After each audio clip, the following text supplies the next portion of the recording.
Hello and welcome to a Bergkamp Wonderland, an Arsenal podcast. I'm Gimli, and tonight my guests are... First up, he's the fat man behind the buttons. Beware of the heavy breathing. It's Danny the GFP. Hello, Danny. I'm slightly above the buttons, not behind the buttons, but I get what you mean. No, well, I know, but you're in your chair, aren't you? So technically, you are behind the buttons. That's in front of me and down a bit. Well, I couldn't really I'm put not that wearing buttons, am I? I'm not under the buttons. Well, maybe you should be. At least you haven't asked me about my health, which is good, because Mr. Davies doesn't like it. How is your health? I'm very good, thanks for asking. Jesus wept, there's something wrong with the world. Taken all season. I'll let you know, I've had 42 years of nothing, bugger all, and then this year I'm falling apart. I got a good joke, but I'm not going to do it. Don't, best right. not. You get yeah, hate. probably. It would probably only offend someone. Yeah. Right. Next up, Budget Jesus and our guy on the inside in Radioland. It's Kris Carpenter. Hello, Kris. Greetings to your fine self. Are you well, Mr. Gim? Yeah, I'm all right. Just it's been a bit hectic with the cat going to the vets and whatnot, but I didn't know about this. Yeah. Is she all right? She all right? Got a problem with the tits. Yeah, but how's the cat? No, not Kate. No, the I didn't cat. say Kate. I said, how's the cat? Oh, God, move on. This has gone horribly wrong. She's all, I mean, they're both fine now. I mean, Kate was fine anyway. But I mean, let's introduce her. It's her intro coming up. ABW's only lady and always bringing a bit of class to our show. Wow. We just killed that. Yeah, we just killed that bit. It's Gooner Girl Kate. Hello, Kate. Hello. I'm surprised you didn't butt in there, to be honest. I never interrupt. Well, I wouldn't interrupt Kris. I'd interrupt you. Oh, fair enough. You do all the time anyway. It's only because you talk crap most of the time. I can't really say anything. How the devil are you this week? I'm really good, thank you. 5 days off work, FA Cup final Saturday. It's going to be a good weekend. I take it we're getting shit-faced, yeah? Yeah, why not? Oh, lovely stuff. Right then. And finally, ABW old boy and the man most likely to offend you. It's Gav from She Wore a Yellow Ribbon. Hello, Gav. Fucking charming. I don't offend anybody, me. Well, I'm sure you do. Everyone offends. I normally offend someone most weeks. And Danny, when he's talking about his arse. Yeah, I can see that. No, it's not good. How the devil are you this week? Yeah, good. It's been one of them weeks. I've been very, very busy, actually, packing and posting and to and from embroiderers and printers and all over the shop, really. So, kind of got everything done, and now it's sort of relax and get on it for the weekend, really. You're like the Mike Ashley of Arsenal merchandise. Harsh. No, I do quality stuff, mate. Don't associate me with that shit. Do you have people in working, what are those, 0 hours contracts? Yeah, that's me. Oh, fair enough. Oh, you kind of shit out there, aren't you? Gav's sweatshop. Yeah, like I say, I mean, it can be, it just can be sort of time consuming more than anything else. Do you know what I mean? Mm. So it's time consuming what I do, getting all the merchandise together and designing it and getting prices and then obviously selling it and then packing it and posting it, and it's a lot more intricate than people actually think it is. Do you know what I mean? Yeah, I mean, while we're talking about it, I think it's only right that you actually plug where people can get some of your great merchandise. Oh, follow me on Twitter at SheWore and the little shops in my bio on there. Fantastic. Right then, we usually start off with scores across the board, but because there are none this week, we've got awards on the wall, Danny? Oh, we certainly do. Just breaking news. We did the predictions last week, and most of you had a good go. And unbelievably, Dom's prediction of Arsenal 42, West Brom 36, and Andre Santos first goal scorer. No points, Dom, I'm afraid. Nil points. Oh. Gutted. So close. Anyway, and also Mr. Davies said at 3:15, can I have Arsenal 6-0, Walcott first goal scorer? Can you fuck? So there you go. Anyway, yes, normally it's, like you were saying, it's scores on the doors. There's no scores, there's no doors, but fuck me, we're full of awards. We have won the PFA, the Professional Football Association's Fans Player of the Year, Alexis Sanchez. The Professional Football Award, Young Female Player of the Year, Leah Williamson. What? Maybe. Oh, why? How Just you double N? fucked it up? I'm looking at Williamson. her at, and it's Leah Williamson with 2 N's on the end. So well done, Leah. And match of the day, goal of the season, Jackie Bitch. W. Then Facebook did their inaugural, and for the people out there who don't know what that means first ever awards. We won Club of the Year, Fix. Player of the Year, Alexis Sanchez, Fix. Manager of the Year, Arsene Wenger. Definitely a fucking fix. Gooners on Twitter, Gooners on the internet. We fucking rule. Get in. Done. Move on. Superb. It Right was then. a bit of bollocks though, wasn't it? Do you see, now they're all fucking, all the journalists are writing articles now saying that, it's all unfair and this, that and the other. It's all fucking bollocks, because it's just giving the awards more fucking hits and shit anyway. It's, do you know what I mean? Just let them get on with it. The fact that a lot of us supporters like voting for us and that's it. I just don't understand their mentality about it. Do you know what I mean? Gimli, Yes. my fireworks won't light now. Gaz pissed on them. Fair enough. He's not only pissed on that, but he's done your parade and your cornflakes. Oh, good God. He's a horrible man. Well, that's 3 awards that Gav's won. Linked together so superbly. Like a right. pro. We'll start off proceedings properly then by analysing our last game of the season at home to West Brom. 4-1 on the day and some stunning individual performances. So let's go to Kris for his take on this one. End of season. It was, I've seen it described by a lot of people as end of term feeling, like where it's the last day of term at school, and like there's just like loads of teams just score loads of goals because some teams can be bothered and some teams can't be bothered, and Liverpool lose to Stoke 6-1. Happy birthday, Gerard. Oh, God bless him. Stevie me.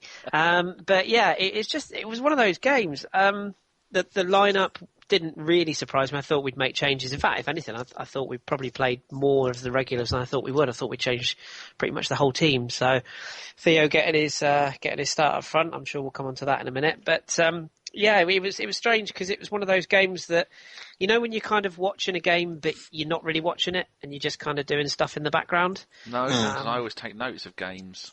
Of course you do. Are you doing your hair?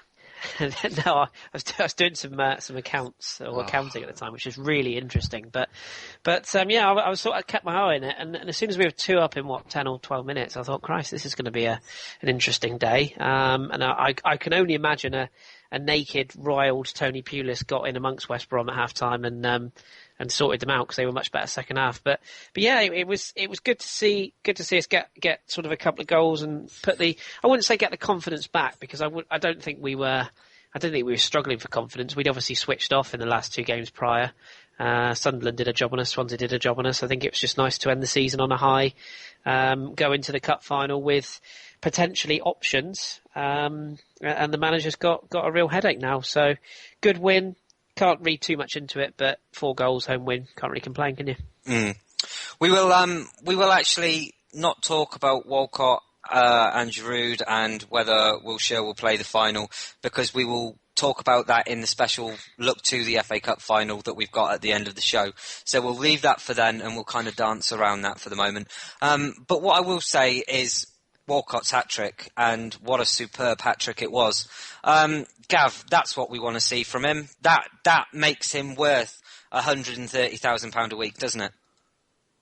Is anybody worth that amount of money? Well, no, but I mean in footballing terms. In fucking stupid money, on Stupid Money Planet? Yes.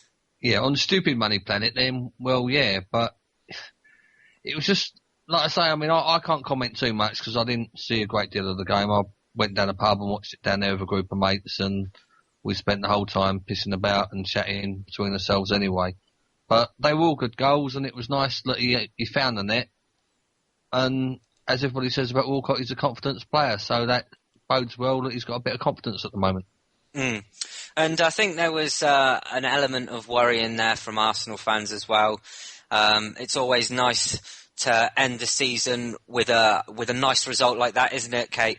You want to remember your last thoughts on Arsenal in the Premier League to be nice ones, don't you?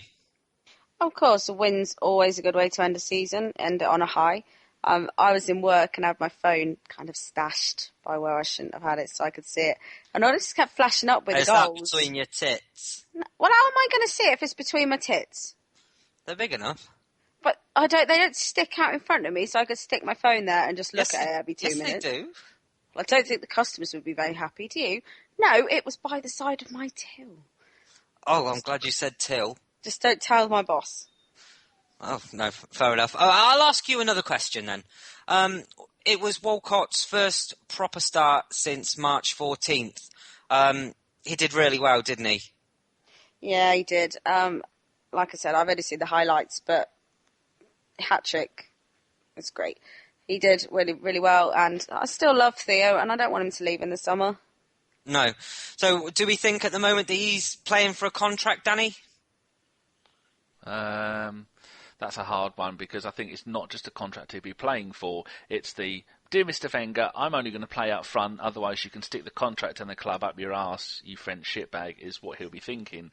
And I think he showed on Saturday that if, I've been saying all season we need an alternate to Giroud, who is playing back to goal, big man up front, not very mobile, not very quick, not very sharp for the stuff that he does. The rest of the stuff he does perfectly. He scored a shitload of goals, so that's great. But we need a virtual complete opposite. Back in the old days, you used to have a big man, Alan Smith, little man, Ian Wright. They're both, between them, would cover all aspects of the game. But now we're playing one up front. We need a spare striker to do the other stuff, the Aguero, the Suarez, the Ian Wright style of player. And I think Theo Walcott showed on Saturday that he did that. 2 of those goals were instinctive, instant pokes, like sliding in at the far post to get it in.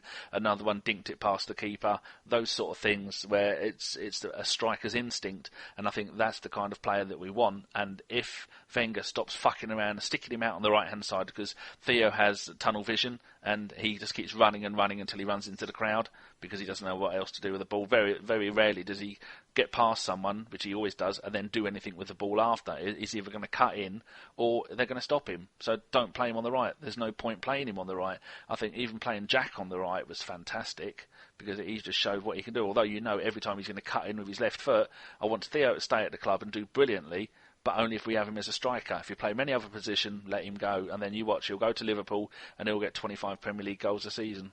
That's very true. And Kris, he said in his post-match interview that he's found it difficult over the last year or so, but all he can really do at this moment is take his chances when they come. He's been incredibly mature about the whole situation, about being on the bench. Do you think it's him being surplus to requirements, or do you believe that Arsene Wenger has said, we're going to ease you in very, very slowly? It's a really tough one because I don't want to sort of cop-out answer here, but only Arsene and Theo know. What I would say is that a lot of people have forgotten that Theo Walcott isn't just coming back off of one quite serious injury. He's actually coming back really off of 2 because he had that long, is it the shoulder problem he had out before he returned the last time? And yes. He was only back, 2 or 3 months? And yeah, albeit he was on a hot streak, but he was only back a couple of months and then he did the cruise ship. So it's kind of 2 big injuries. And something that the manager was saying about his confidence, and I think, I can't remember the exact quote, but he said something along the lines of that he needs to be better mentally, going into games, and he needs to almost focus himself in a mental state rather than a physical state. And there were signs of that because he was just, I wouldn't say pulling out of things, but he just didn't seem to be confident at running into areas or pushing into players. He seemed to be very tentative, and his decision making was a bit skew-whiff. And there were signs on Saturday that his sort of ruthless, shoot on sight policy was back, and that's the Theo Walcott that got it all signed for us. Essentially, that's the Theo Walcott that really captured our attention when we first got him on board.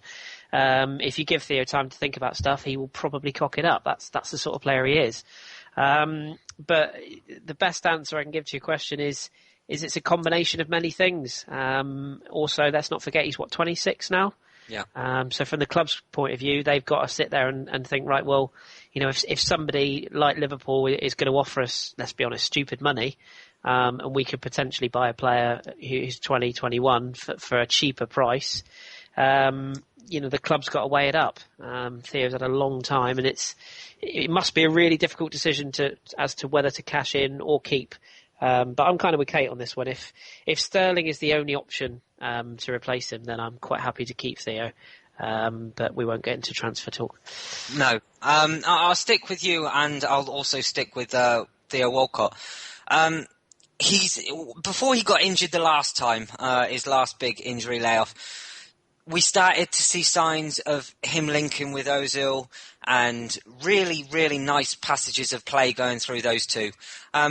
We saw that again, didn't we? They were linking up, and some of the football that they were playing was superb, wasn't it, Kris? Yeah, it's not a coincidence that, I don't think it's a coincidence that Mesut Ozil looks sort of 3 times the player often when he's got runners in behind pace. The thing with Giroud is if we don't always play to his strengths, or we certainly don't as far as our tricky, intricate players go. And when you've got someone like a Theo Walcott or an Alex Oxlade-Chamberlain or obviously an Alexis, you've got that outlet, you've got that movement, and it gives players like Mesut the opportunity to spread those beady eyes and sort of look at those gaps and sort of slide those balls in. That sounds wrong. Slide those passes inside, at an angle and release players like Theo. And when you're a defender, and trust me, I know, being old and shit, the one thing you don't want to have to defend is a player with brilliant sort of ball work as well as fantastic vision, and knowing that you have to track a guy who's lightning pace in behind you. It's usually fairly simple to do one, but doing both is difficult. And for all the stick he takes, Mesut, I'm convinced a lot of it is because of body language. But you've only got to look at the stats that he produces week in, week out. The guy is class, and it's not a surprise to see him linking up so well with a player who offers that genuine pace in behind. Yeah, exactly. And at the end of the day, if Walcott's scoring goals, he's making Ozil look incredible. They're playing so well together. I mean, let's not get ahead of ourselves, but, potentially we've seen glimpses of it when, before he got injured. We've seen it again now. I don't think anyone can complain. But we'll move on to another player who's just come back off of injury-ravaged season. And that player is Jack Wilshere. And now, he had an incredible game against West Brom. What I really wanted to ask you was, is this why, and are performances like this one, why Arsenal fans are so fond of him? I think it's because he's come through the youth scheme and he's almost, and he's English, and, he was brought up not a million miles away from London, and he just tries, he battles and he fights. He's got that aggression streak in him, and that's what you want to see. That's what fans want to see, really. You want to see someone who's putting everything into every game and looking like they're putting in everything to every game. So, I guess that's why, really. I mean, probably the reverse of Ozil, really, where certain people look at his body language, etc., and the way he doesn't look like he's running fast or tracking back too much, look, he's not putting everything in. So, he's kind of like the reverse of that, really. But yeah, I mean, I like Jack. I've always liked Jack. I mean, I was watching little videos of him when he was playing in the youth team, etc. So, you want him to do well. Everyone wants him to stay fit and do well, and, perhaps not take that extra touch, which he then stretches for and, gets a kick on and gets injured over. It'll just be nice to see him nail down a certain place in the side and fit in. Yeah, exactly. And Danny, his goal was just incredible, wasn't it? That's one of the best strikes we've seen from an Arsenal player since, to cast my mind back, probably Aaron Ramsey against Galatasaray. I'd say the Ox against Monaco. All 3 similar goals, absolutely stunning. It's like they knew where the ball was going to go. And I think, was it Ozil, or should have maybe got an assist for that, because I think Ozil tapped it through to him, but it caught a player on the way through. But no, it didn't. It was for that goal, and I watched this earlier. It was actually Gabriel that laid up the assist he just toe poked the ball up in the air, and Jack hit it first time. I think it's one of those that when you hit a ball like so sweet, like when you play golf and you've hit it on the sweet spot. It's one of those. He could have had that same situation a million times, and he would never hit another one as sweet as that. He'd have hit it every time. Perfect. Do you reckon? Oh, he just knows. He's just brilliant. I mean, he probably would have. I said, like in the. I think the Sunderland game, it's a shame we weren't playing NFL, because between Gibbs and Wilshere, they both would have got us about 60 points in that game, shooting up and over the bar. They kept missing. I don't like Wilshere having shots on goal, but when they're like that, I mean, he finished the season with a goal like that, goal of the season, just like he finished last season against Norwich with goal of the season, but that was more of a team play goal. But just both stunning things, and he's as fit as Bush's dog at the moment, and I just hope that Wenger just plays him, because I think he's very much a confidence player, much like Theo is. I mean, Theo, to get a hat-trick, 10 out of 10 Opta rating, man of the match, and what did he only play? Just over an hour, didn't he, or something like that? Yeah, so I think he brought Giroud on to try and break Giroud's goal duct of 8 games without a goal. And then your striking partner, who's been, your striking competitor, has been injured all season, comes on and scores a hat-trick, and you've got to be thinking, oh, fucking hell. And nice to see Santi get a couple of assists as well and got an 8.6 Opta rating. Yeah, exactly. Kate, over to you. Wilshere's goal was voted goal of the season on Match of the Day. Some might argue it was slightly unfair. But do you think this is an example of how Arsenal fans kind of own Twitter? Well, Arsenal fans are awesome on Twitter and Facebook. And we have got the best social media fans that there is in any league in any country in the world. And do you know what? Who cares? I personally wouldn't have picked that goal. My goal of the season would have been Charlie Adam from a perspective of football. However, he won it. Who cares? Who cares whether it was because Arsenal fans all got together? That's the point of the whole poll, wasn't it? Well, yeah. Kris, we'll move on to you, our final little bit regarding Wilshere. I wanted to talk to you about Ramsey being on the bench and Jack getting a game. There's been a lot of talk over the season that when both of them have been fit, that they can't play together in the team. They act as a negative on each other. Like, if you think of the national team, Lampard and Gerrard. Do you think that there's any truth behind those claims? Do you think that Jack and Ramsey can form a partnership, or do you think, that kind of they do cancel each other out? Jack and Ramsey. It sounds like an old-fashioned... Jack and Ramsey, yeah. It sounds like a baker's, doesn't it? Yeah. I just got visions of a little kid on a bike going up a cobbled street in Yorkshire. This bugger. That reminds me of someone else. We won't go there. Yeah, I think it's a little bit of a myth, the thing about not being able to play together. I think it just depends on what system you play. And the problem is that when you put Aaron Ramsey on the right hand side or Jack Wilshere on the right hand side, it does limit your options as to how you play, because naturally when you play the system we do with the 2 holders and the three attackers, essentially one wide man, one central and 2 wide men is kind of the system, even though those wide players can come inside.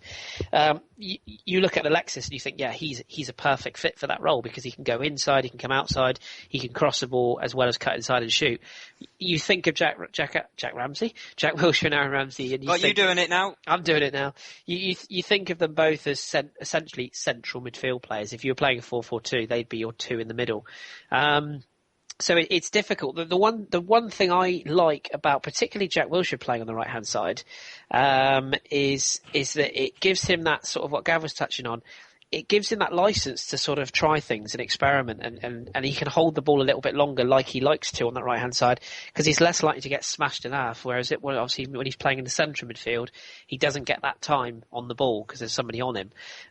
So it does give him a little bit of creative license on that right side. And also coming back from such a long injury layoff, it's almost like his rehab. It's a perfect place to play. All the players are going through you, so it gives him a chance to sort of get on the ball and dictate the play from that side. Ramsey in particular, I think his game suffers when he plays out there. It's brilliant that he's willing to play there. But then, you're playing for the Arsenal, you play where you're told. So, that it's a good attitude that he has, but it's a tough one. I think they can play together. Will they ever both be in the centre of midfield? I don't think so, no. No. For me, I think this game was all about players taking their chances. And one of those players that actually got the chance was our new defensive, centre-back, Gabriel. Gav, did you see any of him over the match? Of course, we've already said that he got the assist for Wilshere's goal, but what did you make of Gabriel? Was he any good? I know. No, like I say, I saw the goals more or less, and sort of looked up and watched the goals, but I really, honestly, couldn't say that I watched a great deal of the game, to be honest with you. So, it'd be unfair of me to comment. But like I say, I think the fella's got potential. I think the fella was a good buy. Shame it was a few months too late. But yeah, like I say, I can't really comment too much, mate. No, okay, that's fair enough. One thing we will talk about as well, Kate, the West Brom goal. Ospina, I hate to say it, but he was at fault. I got called out quite a while ago about me slating Chesney when he made a mistake, and I will do exactly the same to Ospina. It was an error. So, you know, Kate, a few mistakes have crept into his game in the past weeks. Do you still have faith in him? Yeah, I've got faith in him as an Arsenal player. I think every goalkeeper makes mistakes. Chesney made mistakes, or Ospina will make mistakes. Even David De Gea makes mistakes at times. You know, it's just one of those things. I'm not necessarily sure that he is our first choice goalkeeper for the new season, but I don't think he should be dropped for the FA Cup. No. And we'll finish this off then by the last little bit was Arsene Wenger and Coquelin sharing a moment when Ramsey hit the post. Did any of you boys see it? Yes, I saw that. Well, I mean, what did you make of it? It was a lovely moment, Made wasn't me it? cry. Did you have a tear? I had 3 tears. Did anyone else see it? I heard about it, but I haven't I seen it. saw it. Yeah, it was funny. You had to Right. rewind about 6 times on Sky Plus. I know. I'm kind of sad like that. Right, we'll move on to the next topic then, or the next segment, which means we'll be heading over to Danny for all the best of the Twitter questions and some Facebook questions too. Okay, right. This one is from ATP Arsenal Podcast. There's no link in their thing. They've done one tweet ever, which was to us asking us a question. So I think we might have a rival on our hands. Why does Santi Cazorla get a pass on making mistakes, I think he means, while Ozil gets flack for similar or less contributions? Which I think, which Gimli was, Kris mentioned that a little bit earlier, didn't you, Kris? What do you think?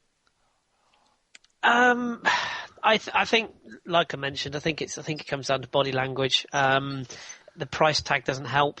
The fact Santi Cazorla is cute and cuddly doesn't help. Yeah, absolutely. It's a variety of things.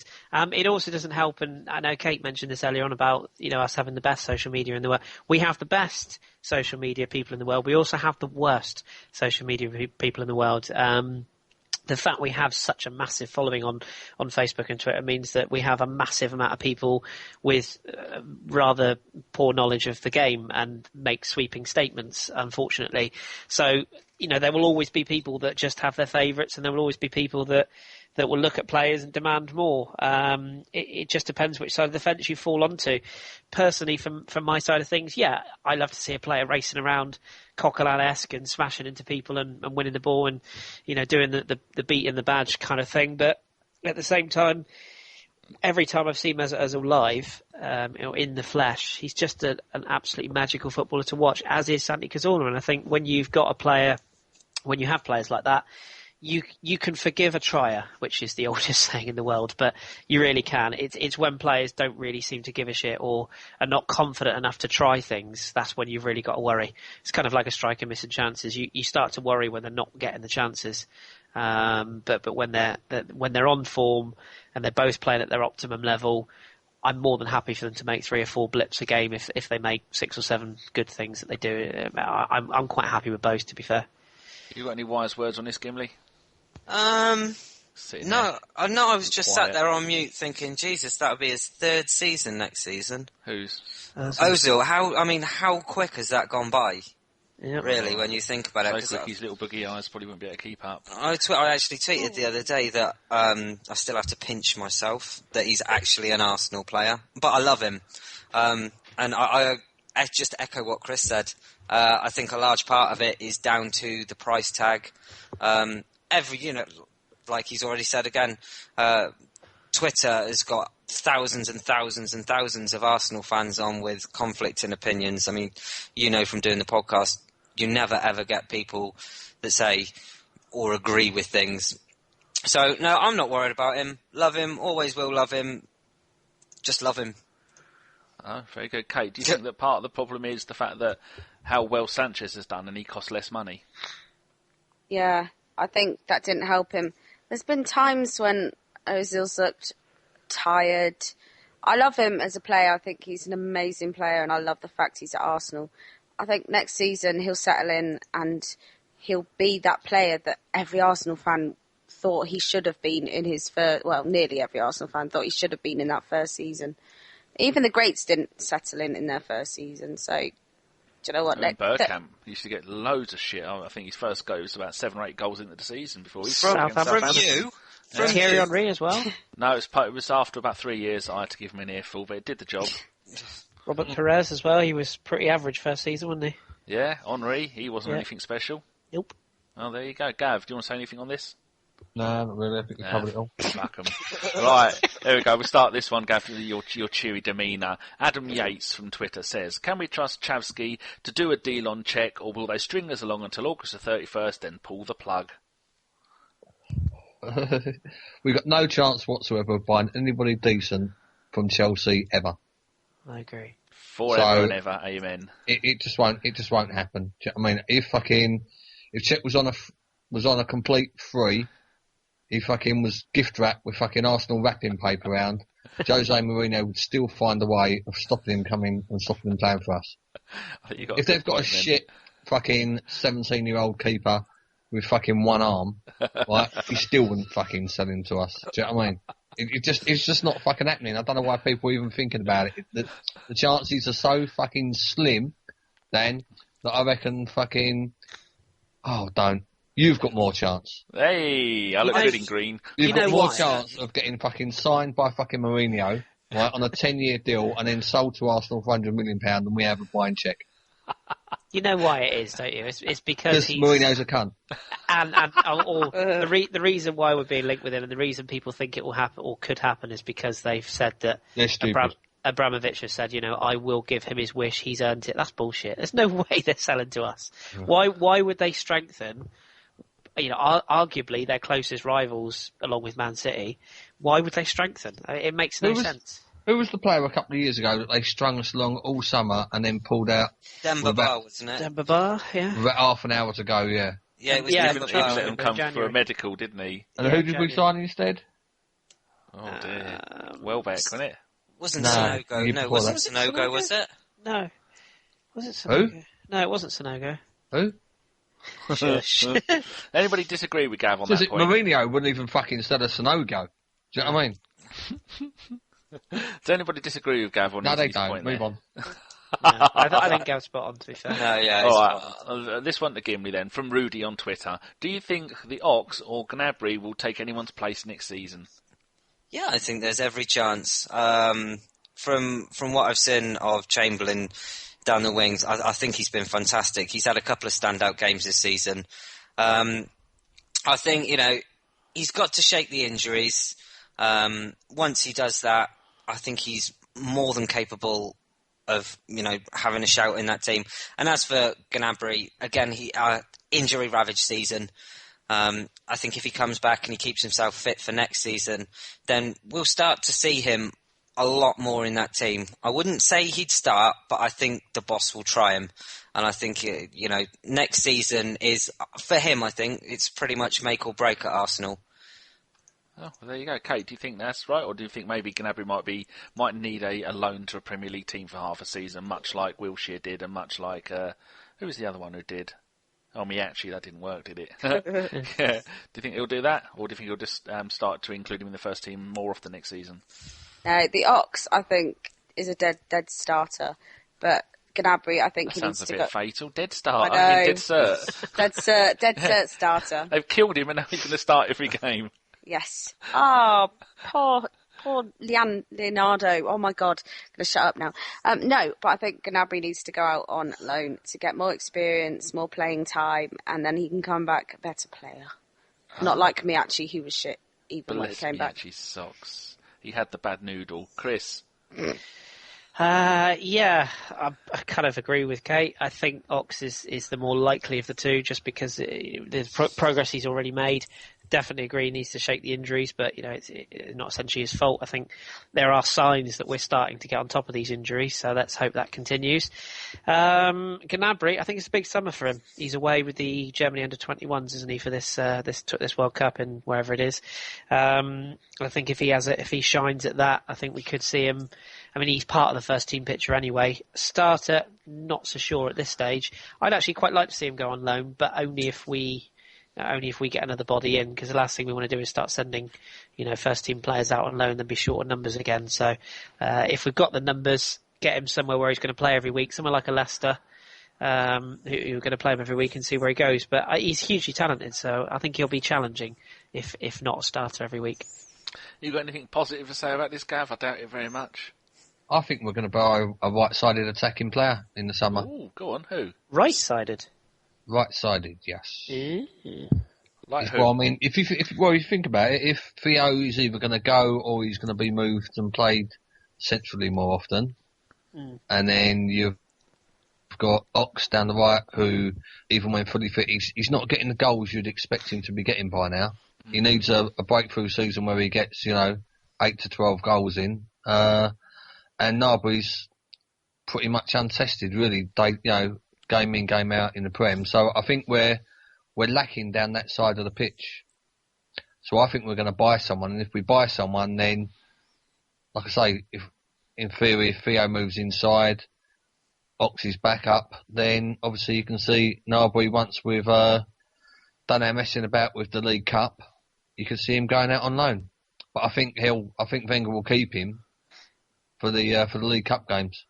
Until we get knocked out in the second round by some lower league team. Yeah, no, I hate that. I like the League Cup. So do I.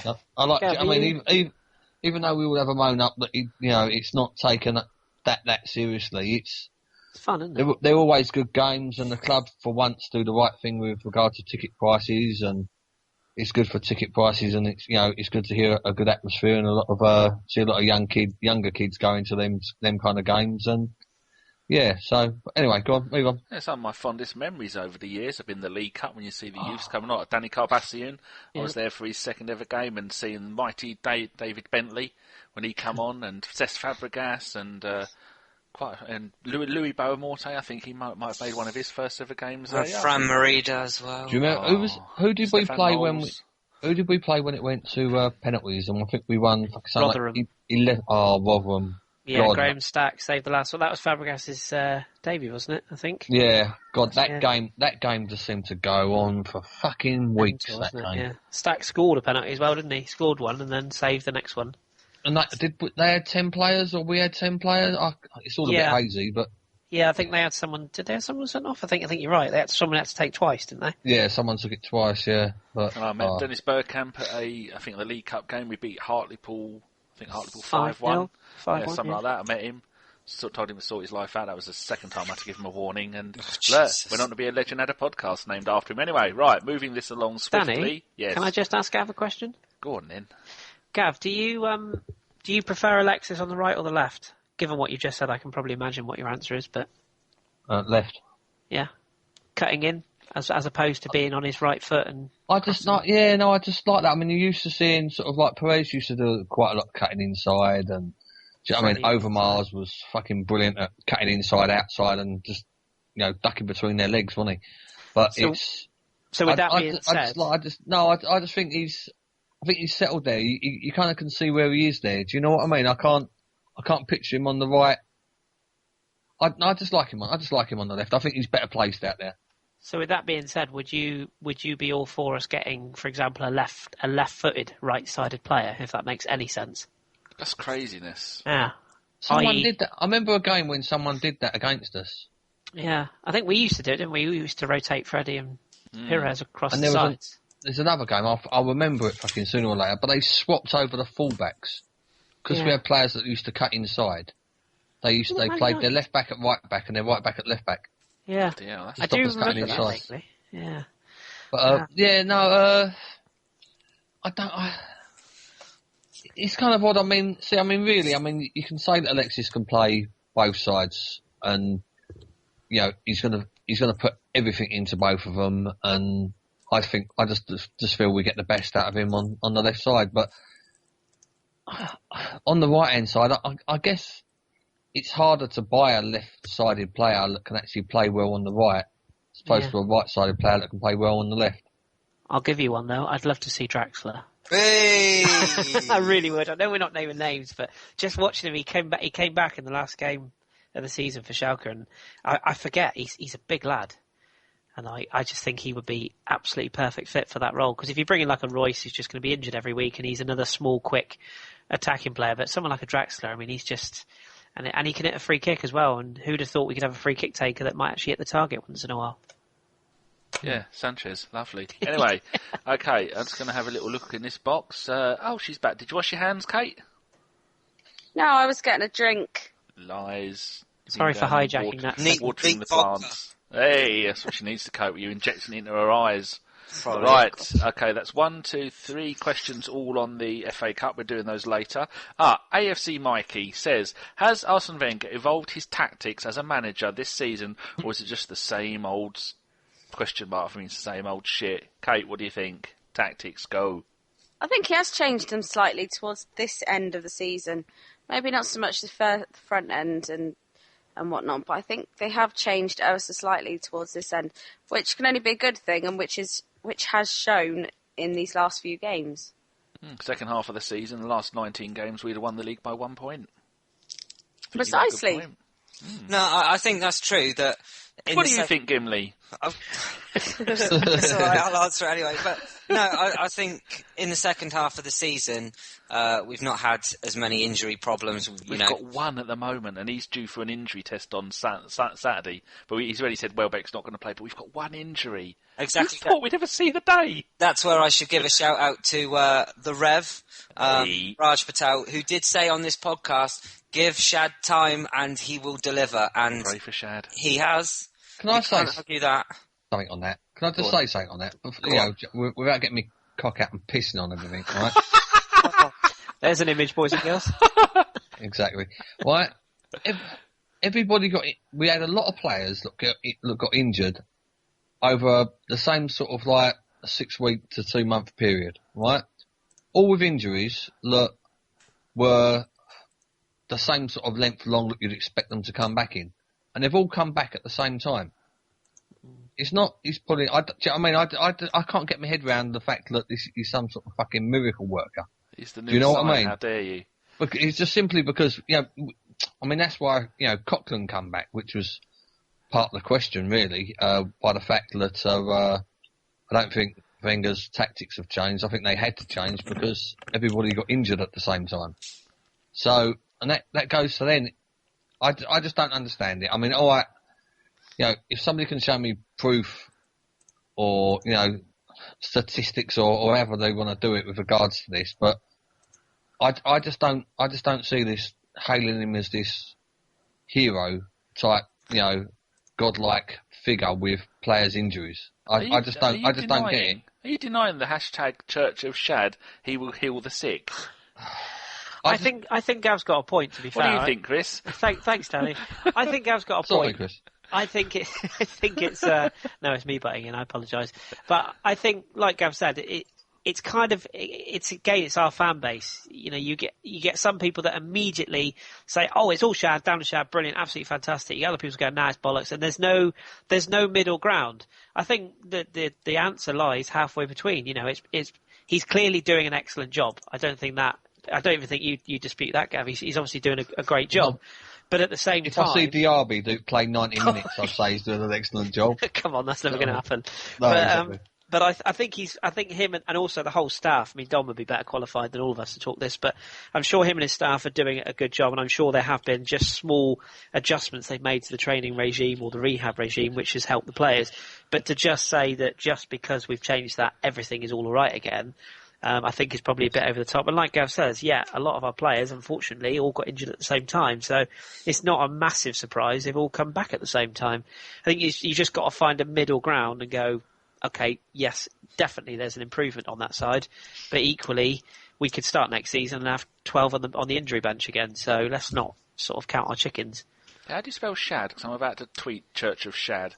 S-H-A-D. Oh, jeez, I put a C. That's Chad. There you That's go. American. Americans. Americans. Church of Shad. There you go. He will heal the sick. You heard it here first. Tweeted, I own that. That's mine. Right, anyone else got anything to say on that question or comment? No. Right, did you wash your hands when you were done? No. Did you wipe them on a kitten? No. Rock and roll. Okay, would you like to see... that's the... Oh, no, I've gone down the wrong bloody question, haven't I? That is AFC Mikey's one. Okay, Chennai Goon. Chennai? Is it? Chennai. Yeah, he interacts with us quite a lot. Hello, Mr. Chennai, you cheeky monkey. He says, how many of these players will we sign? Who in here would be a marquee signing? All right, someone go and put a bag over Chris's head. I'm going to say the L word. Lacazette. Not going to happen. Vidal. Possibly. Schneidlin. Definitely. Well, the easiest way to do this, right? So we'll just go in a row. Ask everyone. We'll start with Kate first. Lacazette. No. Chris. No. Dom's Dom? not here. That's fucking bollocks. You are a tit. No, you know why that is? You know what I'm thinking Dom is in my head, don't you? Because you know what one of the players is? That's Schneidlin. Schneidlin. I can't say one without the other. Dom's just Right. exploded all over his keyboard. Sorry, mate. Right? What a fucking mess. Okay, wait. Gav. Lacazette. Got a Who? fucking weapon. No, never heard of him. Who? Don't you dare. Gimli. No. Okay, Vidal. Kate. Possibly, yeah. Which one? Yes. Oh, Gimli. I can see it happening, yeah. Chris. I can see it happening. I hope it does. Because you've been having a little rant in the group today. Gav. Well I don't know why you're asking me. All right, Schneidlin. Kate. Yes. Oh, Jesus, it's been a while since we heard those kind of noises. It's Gimli making groaning noises. Gimli. Don't even make noises like that with me. Do you not? No. Oh, dear. It's just very much Apart from laid your out. cooking. We don't speak to each other. Think Of England. No, it's just, I mean, Think of Wales. That's enough to put you off. no, you're alright, I'd lose it. Right, no, yes, Schneidlin, definitely. 100%. Chris?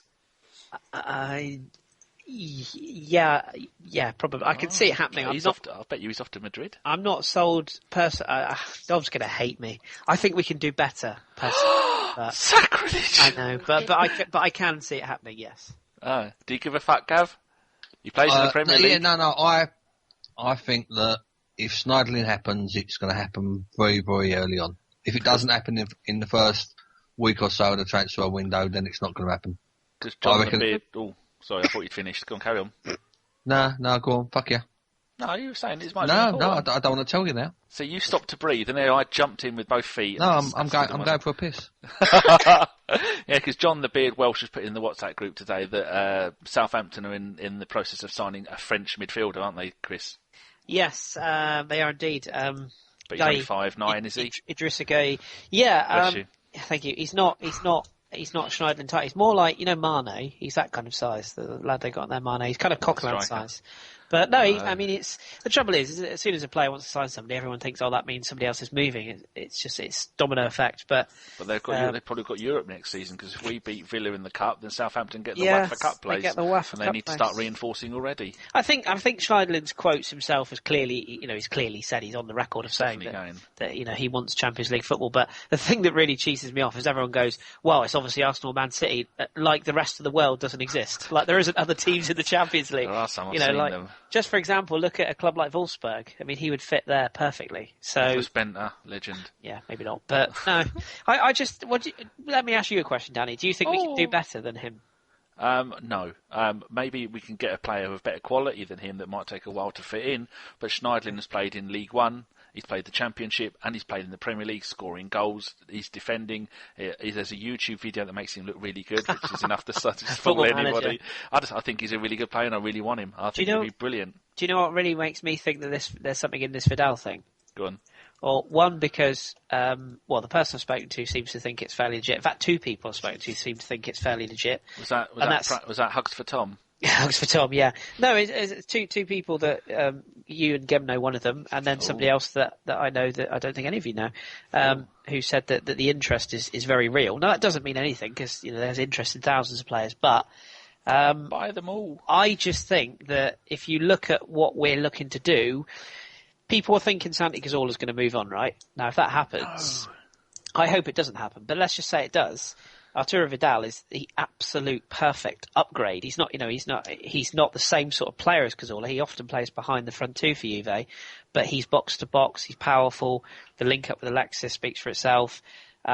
Anyone that thinks that this guy isn't world class is not watching the right brand of football. I mean, he would just be fantastic for us. And I know Jace has said on a couple of occasions that Arsene Wenger wouldn't spend 25 million on a 28-year-old. Sorry, Jace, that's bollocks, mate. We started something if that, and I'm not having a go at Jace. I'm just saying, if anyone thinks he won't spend that money, well, that's not having a go. Oh, he's a fucking angry Welshman. That particular quote, I think he's wrong, because I think if that. We're talking genuine world class, a player who's played at the very top level in Europe for a number of years, who's on top of his game, and at 28 could run our midfield for the next 3 years. If he becomes available, we would be absolutely mad not to try and get him if he's available. If he ends up at Liverpool, I'm going to start taking up bowls. But Gimli, wasn't it you, Gimli, that was saying that he's always injured? No, I think he's had a lot of trouble with injuries in the past. The one thing I can see as well is that I tweeted is it looks like Sami Khedira to Juve is pretty much a foregone conclusion. Now it depends between Vidal and Pogba. I think they'll get rid of one. Definitely get rid of one of the two. As someone said to me, who I think everyone here knows. You look at it like this: they sell Vidal. Khedira comes in and does that job. They've just signed Dybala, and they've used the money from what they would have got for Vidal to do it. So they've strengthened in two areas, or maybe not two areas in Khedira and Vidal, but they've got pretty much the same type of player. And they, like I said, they've strengthened, and I think that's what makes sense to me. Khedira will come in, Vidal will move on. I would like to say us, because I agree with Kris. I think the guy is absolutely fantastic. And I do think there's foundation in the story. If believe what you want, but apparently the guy that first broke the Alexis transfer was the same guy that said Vidal is going to be done. So, make of that what you will. But I think that's what's going to happen. And yes, I'd love to see him, because I think Vidal is just awesome. He's got lovely hair. Still talking about Vidal, do you think it would help improve Sanchez's game, or is that possible with having a fellow Chilean man from Chile with him? Bless you. Thank you. I don't know, to be honest. I think it'll help him get some of the class he has for his country. But I think he's going to settle in more next season anyway, and show a bit more of that skill that he's got. But if that helps him by bringing in a fellow countryman, and the fellow countryman happens to be this good, who am I to turn him down? Well, not in that way, obviously, because, but... It's all gone potty mouth tonight, hasn't it? But let's not also forget, there are quite a few Chilean players, aren't there? I guess. Yeah, exactly. I think one of the quotes coming out of Italy, or wherever it was, that he went on... Say it in Italian? No, of course I'm not. Welsh? But no, I'm definitely not to speak that shit. But one of the quotes was racist. That he said that he'd been speaking to a good friend about the EPL and heard only people called it that. It's the Premier League. Fine, well, potato. But you say potato, I say potato. I don't know. I go dinner. Potato. But it was he said that he'd spoken to a friend and that he was. The friend he spoke to was very complimentary about the league. So, again, make of that what you will. And if he wins the Champions League, what a perfect way to sign off. Just saying. Yes. Well, Gav has now been and gone twice, and we're still talking about Vidal. Okay, Gav, the final one. Are we going to sign Czech? I'm not sure if you made yourself clear last time, so yes or no? Yeah, no, of course, we're gonna sign him. Done deal. Kate. Fuck me, why do people even think we got a chance of fucking signing him? Stupid. Because they're delusional. Go on, Kate. No, never going to happen. And besides, there's probably better goalkeepers out there we can get, aren't there? Younger goalkeepers? Rami brought up Sommer, didn't he, last week? Yeah, Swiss international, doing well. Is it Leverkusen or No, he's at Mönchengladbach. He dropped a bollock on the last day, I should say that. He dropped Emmanuel Almunia in that game, but we won't go there. No, that didn't happen. Gimli. No, of course it's not going to happen. It's without doubt. Kris, final word on that? No, I don't think it will. No, I think he'll end up at Spurs, which kind of breaks my heart a little bit. But Brad Friedel's just retired, bless him. He said he could have gone to MLS. He had offers to play there. I quite like Brad Friedel. He's a very, very intelligent man. Yeah. Very, very good pundit. That's what he's gone to America to do. Did you see, on the topic of that shit up the road, one of the stories that made me laugh this week, that they are Danny Ings, they are going to actually pay Danny Ings, or they're going to pay Burnley 12 million for Danny Ings for a player whose contract runs out in less than a week? But there is a caveat to this. Somebody corrected me on this. I apologise, I haven't got the person's name to hand. But somebody was saying to me, because he's under 24, they would still have to pay a significant amount of money, even if they got him on a free, if that makes sense, because he's one of these under 24 players. Now, that being said, I don't think it's anywhere near 12 million.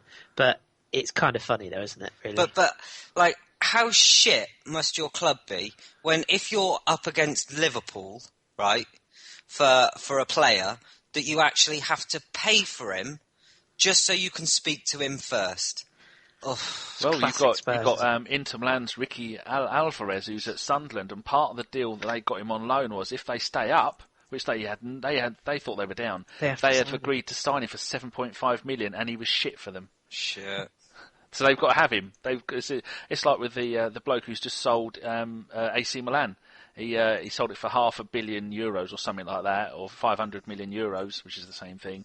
And they had some kind of deal where that if they made an offer and he didn't turn it down, then he was going to, and they didn't accept the final offer, he had to pay them like 50 million euros or something. There's more to it than that. AC Jimbo would be turning in his grave if he could hear me ruin that. That's another story. And seeing as we've got Kris on here, I will ask.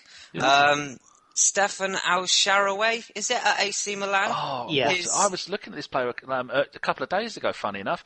2 seasons ago, he was banging in the goals and he was a legend in the making. What's been up with him, Kris? He's done shit. He's lost his way. He had a big injury, which I think it might have been a cruciate as well, actually. It kept him out for a good 7 or 8 months. Al-Shaarawy, I mean, He's very talented. The problem is he's very similar to Alexis in the way he plays. He's nowhere near as good. I'll have some more of that then. Yeah, I'm not. He's got a bit of the Jovinios about him for my liking. I think in Serie A, and I'm not slating Serie A because myself and Mr. Welsh have had many conversations about this, about people that slag off Serie A. It's not as bad as many people say. But that being said, it does suit. There's a reason why Jovinio is ripping up Serie A, because his style of play suits teams that sit back because he can run at them.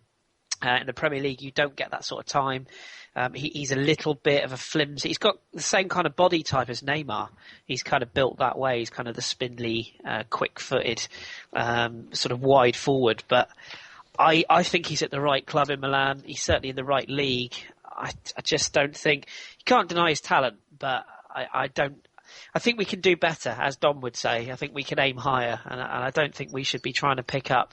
It was a one-season wonder, though, wasn't he? 17 goals in a season. Plus, if Ancelotti goes back to Milan, I mean, then he's going to want to keep them all there. There's no doubt he's a huge talent, but I just for my money, if we're going to spend the sort of money that it would take to get him out of Milan, which you are probably talking 15 to 20 million, I'd rather see us spend that money on a Draxler who's got the potential as well as suiting our system down to the ground, rather than buying a player like Al-Shaarawy who you'd pretty much have to change your whole system to fit him into. So, is he Italian or is he? No, he's Egyptian. Well, he is Italian. He's Egyptian. Yeah, he's Italian by nationality. Walking like an Egyptian.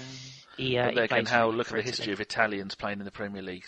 Never really good at one or two. Liverpool having to keep Balotelli, aren't they? As well. And Agent Cola.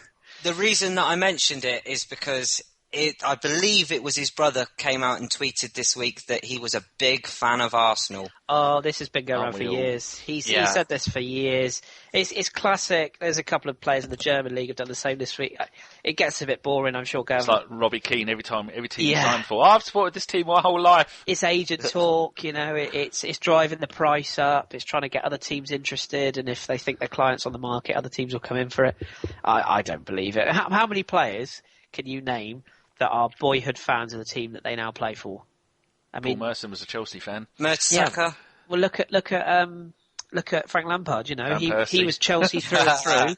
He was Chelsea through and through, and okay, it wasn't his fault that they let him go, but then went to Man City and scored a winner against him. And He was a West Ham boy. Exactly. So, yeah, but they called him one of their own, didn't they? And let's not even mention that slack Jordan Morgan alone. Bollocks. He was brought up about fucking 2 miles from where I'm living at the moment. He was always West Ham, wasn't he? But oh, my 100%, point, yeah. my point being, he West was deemed as sort of a Chelsea legend, and then all of a sudden, I'm a free agent, I'll go to Man City. So I don't think there's loyalty in football. Gerrard leaving is probably one of the last ones now. I think it just comes down to money and who's going to buy him, really. Supporting a team it's bollocks, isn't it, really?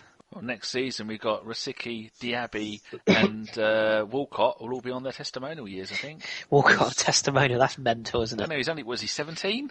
Absolutely mental. And while we're talking about transfers, if you go to our website, bergkampwonderland.co.uk, have a look along the tabs, bottom row, you'll see transfers. Put your mouse over the transfers, second one down, Premier League transfers, summer 2015.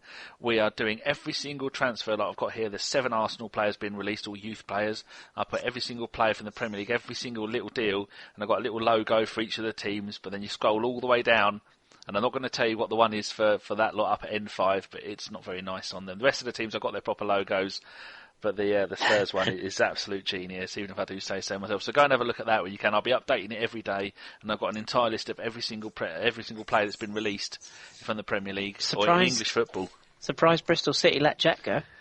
Yeah, J. Emmanuel Thomas. I've also got the one below, that's the Premier League transfers. We've also got Arsenal transfers, which I'll go into a little bit more detail. We've got ex-Gooners on the move at the moment. Stuart Taylor, been released by Leeds. He won he got a title medal because we're all cheering for Stuart. With him. Did he? Yeah. Try and get him to come on the pod. He's a lovely bloke. We were all cheering for him to come on to get his 10th appearance. I'll tell you someone who we have got on the pod that we sorted since we last aired. Go on and give us a tickle. Danny Carbassian. You mentioned him earlier, and Brilliant. I was going to say then, but very good. He's agreed to do next season, so thumbs up to that. Yes. Justin Hoyt has been released by Millwall. Yeah. Shit. Jerome Thomas, who I always quite rated, he's been released by Palace. Yeah. Callum Webb, released by Millwall. I don't know him as a youth player. And Jet, released by Bristol City, like you were saying. Mm-hmm. So there you go. Okay, so we'll go back to a few more questions. This one is quite an easy yes or no one. AFC Bonesy, should UEFA carry out the threat to withdraw from FIFA, considering the corruption, World Cup bids, etc.? Hopefully, we're going to get Philippe Auclair. I tweeted him and said, would you like to come on and tell us all that you know about FIFA? UEFA, this was about a month ago, and he said yes. So one day we might get him to come on and do that lot. But what do you lot think, Chris? Do you think FIFA should withdraw from UEFA? Or the other way round? The other way round. UEFA should withdraw from FIFA. Put it in, pull it out. Yeah. Do you know, I saw this story break yesterday, and I immediately... You're not going to do a Davies, are you, and go on for an hour about it? No, because I'll be perfectly honest with you, I immediately just ignored it all because, unfortunately, they're so... it's great that they've called them on it. It's great they've been pulled on it, but I think John Welsh has said about this in our group earlier on today. I don't think anything will change. I just don't. There's so many politicians. There's so much bollocks that gets talked. You know, Greg Dyke gives it the big one about, it'll be a really interesting FIFA Congress. It could be really interesting this year. No, it won't. It'll just be more pats on the back, more corruption, more scandal. Companies like that are rotten to the core. A breakaway would be great, but I'll believe it when it happens. It's all Rolexes and prostitutes. It is. It really Gav, is. Together. How would you sort it out, Gav? One of my mates actually done a search. You know where that hotel that there was nicked at? Right? Oh, what, in Switzerland? Yep. $2,500 a night. Yeah. Is that all?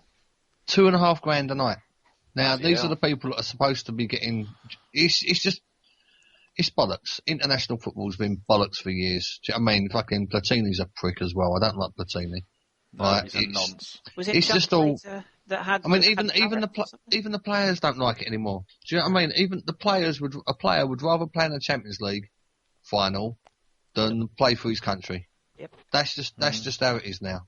Do you know what I mean? The Champions League has just completely overtaken the European Championships and like the World Cup. It's just all bollocks. It's run by fucking pricks, and I really wouldn't care either way whether what happened because I don't fucking watch it anyway. Club over country every day of the week. Gimli, I bet you got something to say. No, I just think, nothing's ever going to change until you fucking get rid of that cancer that is Sepp Blatter. Talk of corruption and whatnot, I think everybody's known that it's been corrupt for years and years and years. I mean, Gav's right, Platini is a prick too. The players can even see it because you had, was it David Ginola launched a campaign, Louis Figo launched a campaign, you got people on the board saying I'll vote for United. It's just all bollocks. It is exactly what, Gav and Kris have just said. It's absolute bollocks, but fuck all's ever going to change. And I think that's just a sad fact of life. I don't enjoy watching England play anymore, not only because it's full of a team of pricks by the Arsenal boys, but, it's just fucking international football is just boring, isn't it? It's just, it's just become stale. There's no, for me, it's like almost as if they've sucked the pride out of it. It's more fun watching world teams than it is watching England. 100%. Kate, exactly. Do you reckon you could answer this question without turning the air blue? Probably. Although, to be honest, I probably agree with Gav and Kris. There's not really much. Fuck off then. Well, I don't agree with you ever. But no. But yeah. Oh, I don't know what I'm saying now. But yes, I agree with Gav and Kris.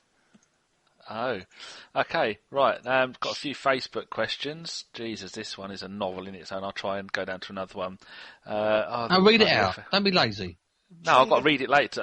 After when you're answering this questions. Oh, they're all the same bloody ones. What's your favourite? Oh dear.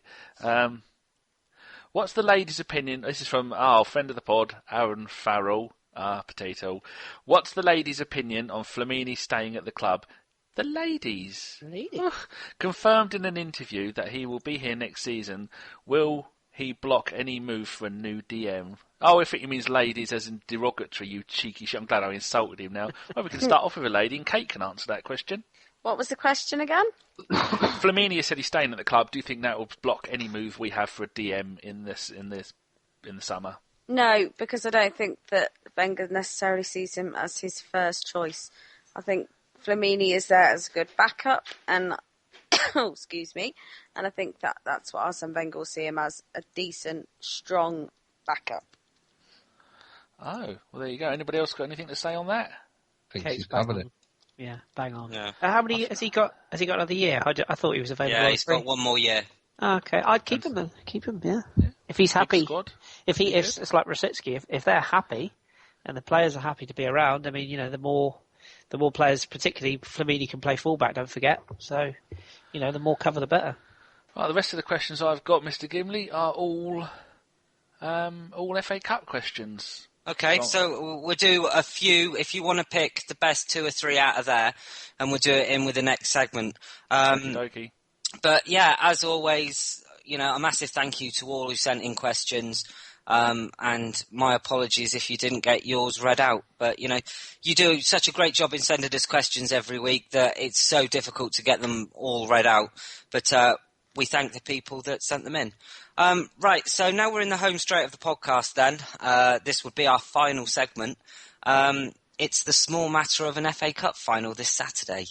The first question that we've got to talk about is Walcott replacing Giroud, and whether Wilshere deserves to start after his cracking performance against West Brom. I've got 4 people have asked that question. I know, it's a very good question. You want to know who it was? Go on. Yeah. Erasmo Jimenez, Tyrone, Frederick Darnell, and Akib all say along the lines of, should AW start, Arsene Wenger start Giroud or Walcott, and Frederick went into a little bit more detail saying he was brilliant against West Brom. So, yeah, 4 people, 1 question. Go on, then. Yeah, well, thank you, Argismo, or whatever his name was. Erasmo Jimenez. That's the one. Oh, if only Harry Ballbag had wrote in as well. It's Erasmo Jimenez. All we needed is Argismo and a Harry Ballbag. Kris, would you like to kick us off? Fucking come to me after that. Brilliant. I've got a slightly left field view on this one. I'd play them both, as in Walcott and Giroud. And I'm going to upset the Welshman again here, but I would leave Ramsey out. Not anything against Aaron. I love him to bits as a player, but I would like to see us go balls out and play with two quote unquote wide men or wingers, whatever you want to call them, in Alexis and Theo. Now I know people are going to immediately say, yeah, but Theo played through the middle once, and they're probably in that voice as well. But I just think that if you look at Villa, defensively they're not the best. Giroud does a fantastic job defensively, which would be particularly useful when we're defending against Benteke, which realistically is their biggest threat, especially at set pieces. I think Giroud would do an excellent job on that side of things. And he does offer us that hold up play. And I think if you play Theo and you play Alexis off of him, offering sort of genuine width, with Ozil pulling the strings in the middle, I think you give Villa bags of problems to deal with. Granted that does potentially mean Aaron Ramsey missing out, or of course you drop Aaron Ramsey back into the middle alongside Coquelin, you leave Santi out. But personally, I would keep Santi in there alongside Coquelin, which kind of answers your other question. However good Jack has been since he's come back, he's played 3 games in a fortnight. I don't think he's gonna take anyone's place as a starter, but what a great option to have as a substitute on the day.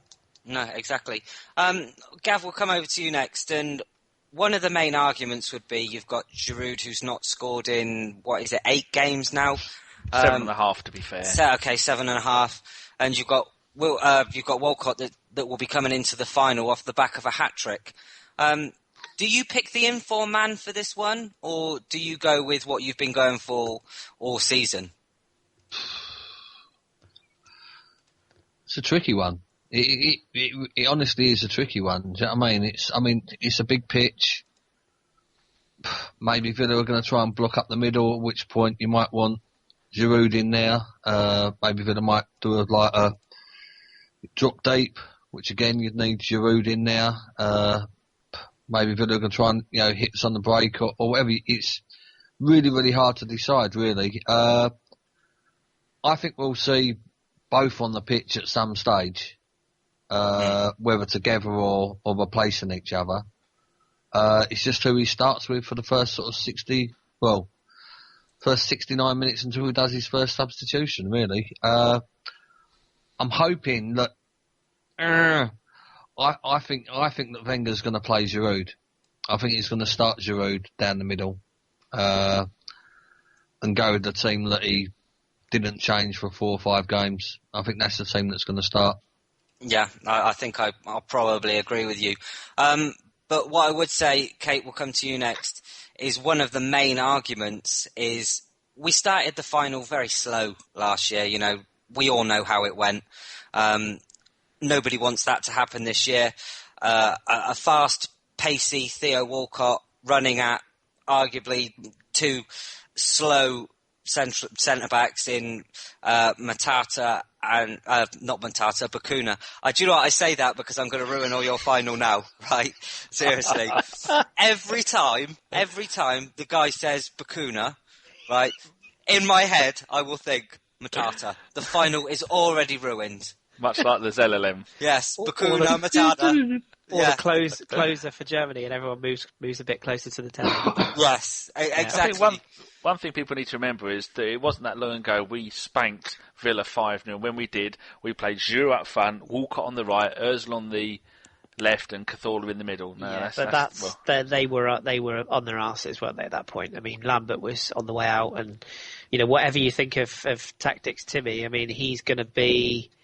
I don't think even a manager with his lack of football brain is going to say to Villa, go out and attack them, because did against Southampton. Yeah, but that was that high line was higher than your bloody hairline. All right, cheeky. But that's exactly my point. Surely, even Sherwood wouldn't be stupid enough to attack it, because if he does, with the pace that we've got, or with the players we've got, we can pick them off at will. Surely, I would, like Gav said, I fully expect them to probably sit deep.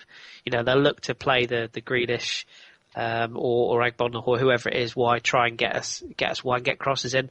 Benteke is their biggest threat, whether it be set pieces or crosses. So that's surely their only threat. Surely how they're going to set up. So we've got to try and counter that, and that's where let's be honest, we should be able to put Gav and Danny up front and still beat Villa. Let's be perfectly honest, but We saw what happened last year. We saw. Hold what on. happened Don't put me in the same category as fucking him. No, fair point. We could put. If I understood that, I'd take offence. We'll put Danny in goal. We'll put Gav up top. There we go. That's better.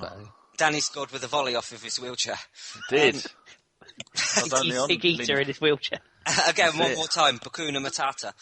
Say it.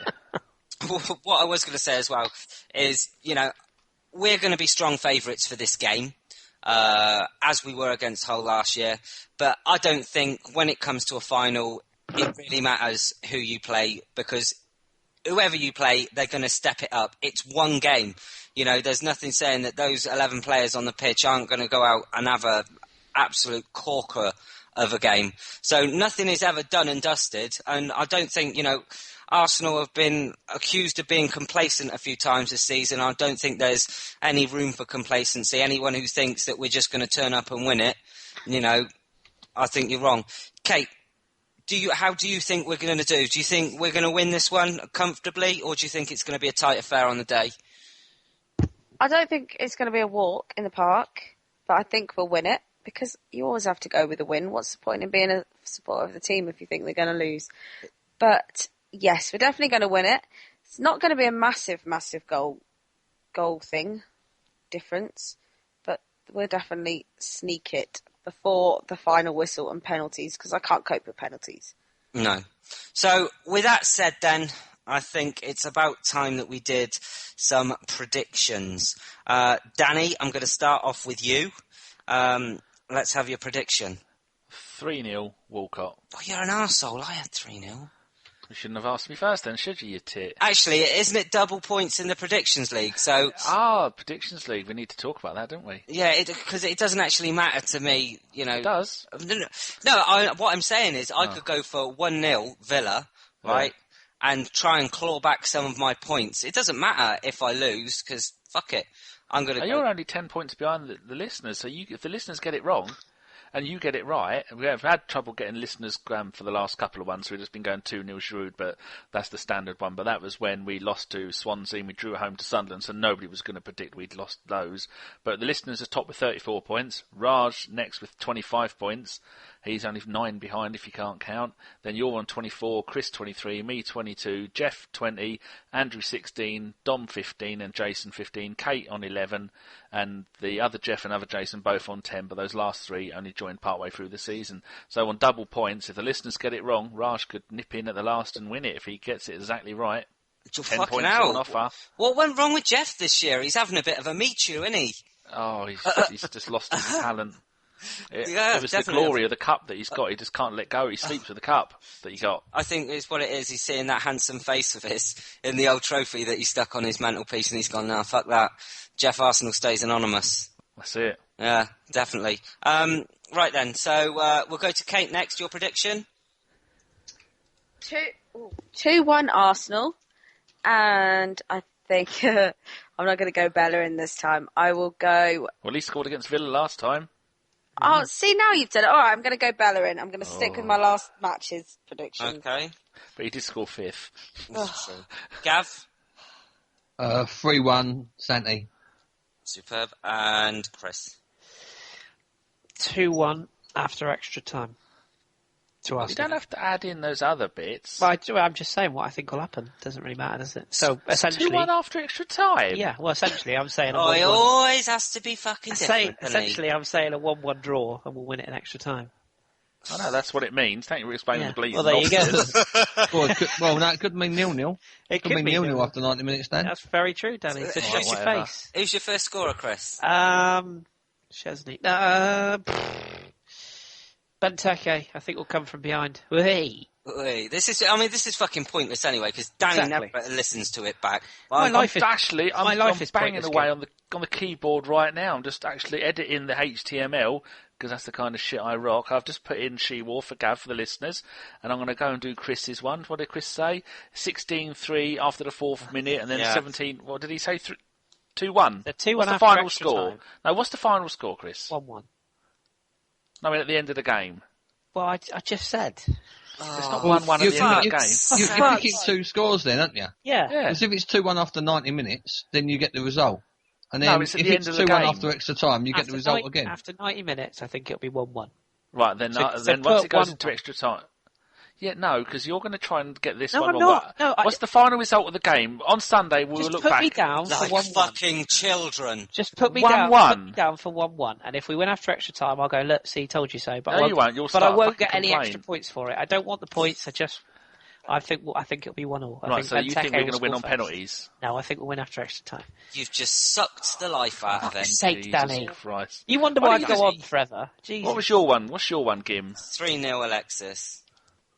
See? Do you want to specify what colour boots he's wearing?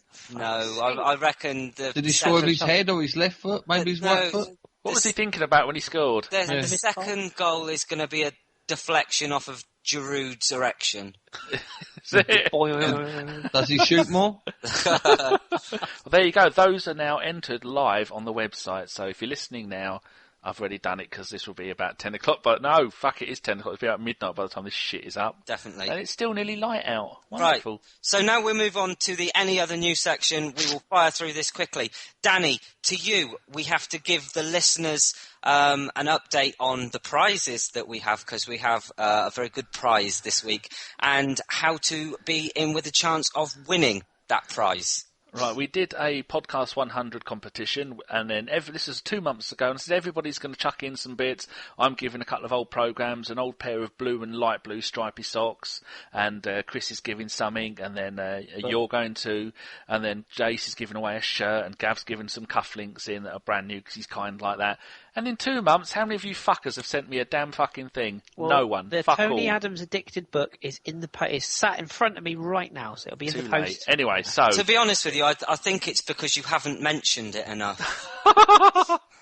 Anyway, so then I text our Jeff, and I went, Jeff, could you have a look in the group? We need to sort this out. So, listeners, what we're going to do, we're going to combine all the people that have entered the competition in the first place. That's now done. You can't enter the competition anymore, because once you hear this, you will go, I wish I'd have entered the competition. So, once you cannot enter the competition anymore, everybody who entered it is going to be included in the draw, and then all the people that have donated, they're going to all be included in the draw. We're going to combine both of them together. So if you still want to be included in the draw, you've got to make a donation to the podcast. And none of that 5p nonsense. It's got to be a grand a go. So you go to our website, click on donate. Now, the reason why we've decided to combine them both is our very own Jeff Arsenal and Reverend Raj are going to dig deep, and the beginning of next season, probably about sometime in September, they're going to offer you a day out at Arsenal with a pair of them. So there'll be 2 winners. And so you make sure you have to come to the game and be in the country. We are not supplying flight tickets, insurance, taxis, trains, fuck all. You make your way. They'll meet you at Piebury Corner. They'll buy you a slap-up pie, and then they'll take you into the game. So you'll be sitting with Jeff and Raj, and this will be for 2 people, so 2 separate winners. So one person gets 1 ticket, not like have to make all the ways that these people are not going to try and con us out of it. Oh, I thought you said me and one other. No. We'll pick 2 people. They're the only 2 people that come in. And then Raj and Jeff, you'll spend the game with them. And then they might even take you for a quick shandy afterwards. So first prize is going to be those 2 tickets. 1 for each of the first winners. Second prize is going to be the shirt that we were going to give away in the donations. One which will be your choice of either Miyachi or Jenkinson from about 3 seasons ago. And fourth prize is going to be all the shit that we've got that we don't want, that's an Arsenal related stuff. And that'll be the 4th prize. So if you want to be included, go to our website and go and click on donate, send us some PayPal money, because the price of crack isn't going down, is it, Gim? No, it's definitely not. Oh, sometimes I regret not having to buy it. I don't know what I was saying then. No, and I will say as well, the disclaimer, never ever donate more than you can feasibly afford. Yes. Unless you're a millionaire, then we don't care. Yeah. So, there's some really... You're making me that of this. Yeah, they are, but there's some really good prizes up for offer. All the money goes back into ABW, so it improves the listening experience for next year. So it is worthwhile. You get the chance to win some really cool stuff. I might be able to chuck in a shirt on top of that as well from my friends at The Art of Football. But we'll see. What's their website? It's the art_art of _football.com, I think. So yeah, go and check them out. But I will also see if I can get a shirt from them. And a kitten. No kittens. No kittens? No, they're all sold. Oh dear, bless their socks. Yeah, so just so people understand, there's 2 first prizes of 1 ticket each to go to a game with Jeff and Raj next season, probably in September. You make your own way there. We're not paying for any of your transport or hotel fees. Don't bother entering that bit if you can't. If you can't make it to the game, best be if you live in England. And then the second prize is going to be a shirt, and the third prize is going to be all the shit we don't want. Minimum terms and conditions apply. We should say as well, thank you to Jeff and Raj, because that's a hell of a prize. That's why we've decided to go and alter it all and put it all in one big prize, because I think most of us would want that prize ourselves. Yes. I've not been to a game since 2008, for fuck's sake, and I do this shit every week. And I've met Jeff myself, and he'll be very accommodating, and I know Jace has met Raj, and I know he said he's very accommodating, so I'm sure they'll look after you and not sell you for crack. And I'm sure you can squeeze Jeff for all that transfer info as well. And just make it up. Yeah, just make it up. Right. So when do you want these questions about the FA Cup from Twitter and Facebook? Oh, fuck them. Some of them are quite good. Yeah? Yeah. Oh, I'm losing the will to fucking Libya. I mean, you've kind of missed the boat with that one, Danny. You should have spoken up a little bit sooner. Well, I'll pick the best 3. I know there was one from John, wasn't there, about where, that was a good question, about where people are going to be watching. Oh, that's a separate bit I should do at the end. But John Welsh and Luca Coca-Laka Luca Luki says, favourite FA Cup goal? Mine is Ray Parlour. Chris? Oh, Christ on a bike. Come back to me. It's only Ray Parlour. Gav? Come back to me. I wish I was old enough, and I wish I was there for Charlie George's Centre Run. Yeah, I knew you were going to say that. Yeah, I agree. Gimli? I'm with Gav. Does it have to be in a final, this goal? FA Cup final, yeah. Oh no, it says FA Cup goal, but I'm making it FA Cup final to make it more relevant. Kate, have you got any idea? There's too many to choose from. Anyone that has won us the match. Ramsey's last season. Yes, Ramsey's. Can I have Mark Overmars's, because I was there that day? You were there that day, weren't you, Danny, as well? 1998. The 2-0 against Newcastle, yeah. And then Elka scored the second. And Overmars just sort of pulled his shirt out and kind of fluffed it and ran over it. It was just a lovely goal, and what a player. On the topic of the FA Cup as well, I should go over to Gav now to talk about... There's a song, isn't there, Gav, that people need to go and download? Yeah, we've done with a group called the Riders of the Night, we've done a sort of a modern twist on the good old Arsenal song. Which is available on iTunes, Google, Android. It's available on everything, really. I'll give you the information. I know you've been tweeting it as well. It's only 79p to download it. I think it's a decent tune. It's a typical cup final sort of song, really. And a big whack of the monies raised from that is going to the Willow Foundation, which is a charity that was set up by Bob Wilson after his daughter died. And what they do with adults that are seriously ill, they give them an unforgettable special day. So they take them and their families out, and they do something nice with them. It's a really great charity which Arsenal get behind. A lot of the Arsenal players, past and previous, get behind. So like I say, we had a bit of fun making it. It's the half decent songs as well. And like I say, it's hopefully raise a few quid as well. Yeah, so everybody needs to go and download that. You can get it from Amazon, even if you don't want to buy it to listen to. You can still go to Amazon, buy it from them, and then you don't even have to listen to it. Yes. I mean, not that you don't want to listen to it, but you automatically think to buy it, you've got to have iTunes. You don't. You can get it from loads of places. Yes. Next question, Danny. Okay. Who would you like? This is from Alex, who is at Touch of Alexis. What player would you like to see score the winning goal in the final, Gav? Fucking any of them. as long as he's wearing fucking yellow, it don't matter, does it? Should we shoot more? Kate. You're going to say, you have to Ozil. say Bella. Yeah, I thought you were going to say Bella and you might get some points. No, because he has to score the first one, and I think we're going to win 2-1. So therefore, he can score the first one, and I want Ozil to score the winner. Oh, Chris. I was just going to say Ozil because it would be a nice way to shut the doubters up, but to change it up, I'd like to see Lauren Koscielny put a cap on what has been a really, really good season. I think he's come on leaps and bounds, so I'd like to see Koscielny get a winner. Gimli? I'd like to actually see Bellerin get the winner. I've been a big fan of him. You'll know from listening to this show. I've talked him up for like the last 2 or 3 years. I absolutely love him as a player. I think he's brilliant. Him being in the first team now, he's done a super job this season. So yeah, I'd love to see him score the winner at Wembley. My one would be Ozil to score a goal, much like Henry did against the N17 scum a little while ago when he ran the length of the pitch, in and out of the crowd, through about 50 of their players and scored, much like Kate, same reason. Carl is asked this, and so is Gavin Moran. If Szczesny plays in the final and fucks up, who's to blame, Szczesny or the keeper? Gav. Szczesny or the keeper? No, Szczesny or Wenger. Well, Gav did say past and previous players, so I can get away with doing the same thing. Yeah. Go on, Gav. Did I? Who do you blame? Who do you blame? Yeah. You're going to blame Wenger. Silly question. It's just a bit of a no-brainer. I just don't get the swapping in and out of keepers because it's not like they do much. Well, it's not. Should they save more? Yeah, should they catch the ball more? But do you know what I mean? I don't get it. I don't get having the only reason why you'd have I just don't get it. You just play your best keeper, and at the moment that unfortunately it ain't Szczesny. As much as I do like Szczesny, it's just not him, is it? Chris, one syllable or less. Well done. Hey. No, I mean, I suppose. Come on, say you blame Wenger. Come on, no, I probably would. But what I'll say is I'll caveat this answer slightly. If Szczesny does play, and it sounds from all the rumours and from what people have seen of training, it seems like he's being the one who is going to play.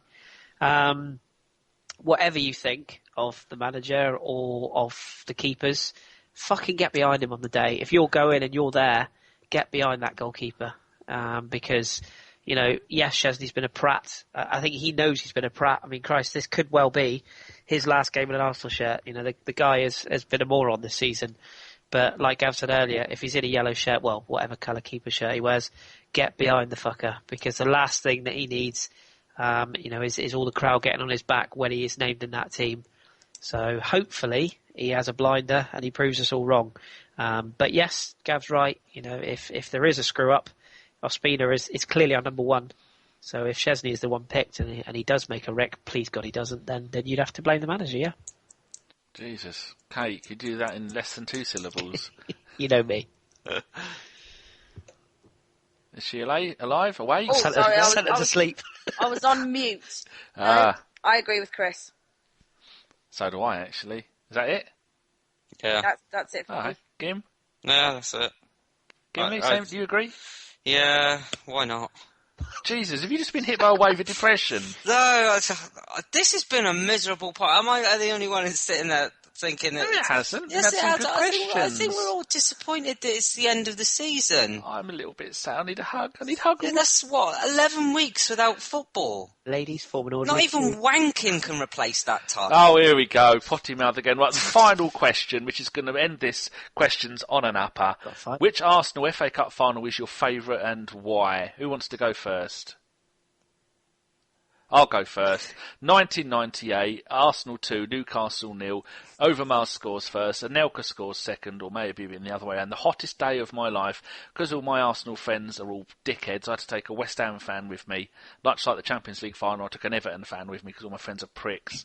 And what a day. And I was there to see Arsenal complete the first part of the double, beating Everton 4-0, 4-1, whatever it was, with that Tony Adams goal. And then I was there to see them do the second part of the FA Cup final. And it was absolutely amazing. And Wembley's a shithole. Who wants to go next? So I actually enjoyed the one we won in Cardiff. We won Chelsea? 3-2. Chelsea, yeah. That was just... Oh, we won 3. Chelsea, Southampton, and the Chelsea one. Man United. Yeah. The Ray Parlour goal. It was just a great day. Do you know what I mean? We drove down there and we parked up and we parked in some sort of office industrial centre or whatever, which is probably empty still, in the middle of fucking Cardiff. So did we. That's weird. And there was loads of little fountain type things. Yeah. And we all said, if we win, we're going in. Going in them, yeah. And we did. Do you know what I mean? Yeah. So I just remember coming home literally in my pants. It's not the first time you've done that, is it? That's weird. No. So I could have seen you before I even knew you, Gav. That's weird. Did you see some bird with long hair and think, she's nice? She was nice. Yeah, no, I did have long hair back then. Yeah, Both did. Both did. Huh? Both It's like a 60s porn film. both come whipping along. our hair back and forth in the family. It's just, I mean, you thought, fucking hell, David Ginola's aged. He's let himself go. Oh dear. It was a hell of a day, though. I'm with Gavin. That it was a beautiful day as well. Like hot. It was just. There's something about Cardiff. I don't know what it was. It was just something about those cup finals there. I particularly enjoyed the Man United one just because it was fucking hilarious Were you watching there their fans for that come as out. well?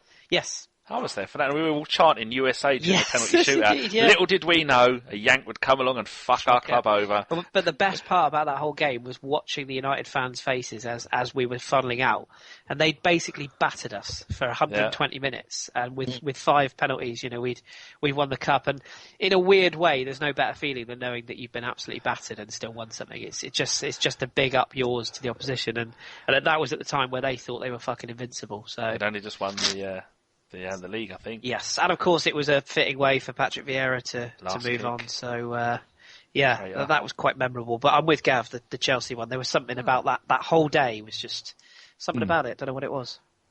Kate? Yeah, I've probably got to go with the Man United one, simply because I had such a hatred for Manchester United as a youngster, and as one of my exes was a Man United fan. So, one on. Prick. Yeah. Shitbag. so Literally, that's the guy is such a bender, right? He has a Man United shirt that looks like it's been fucking sprayed on. It's that tight. And he's got his name, right, on it, and the shirt number is his age. What a fucking bellend. Hurrah to that. And what's your favourite final now you're in such a good mood? No, it was Man United as well. Really? Just for the simple fact that, like Chris said, they were One of the all... worst finals I've ever seen. No, it wasn't because it was enjoyable. It was, it was a fucking horrible match. because we won. Yeah, it was because they were all over us. I don't think, and when it went into penalties, you know, the Arsenal fans gave us really a hope in how. But you know, we went there, we pulled off the result against all the odds, and those fucking Man United fans. And of course, like Chris said, because of Vieira as well, and the way he left the club. It was just a perfect way. So yeah, that one for me. I'm sure if Raj would hear, he would say the 1930 FA Cup final would be at Huddersfield 2-0, and he was one of 92,000 there. It's not that You old. bastard. He fucking is. Praise the Lord.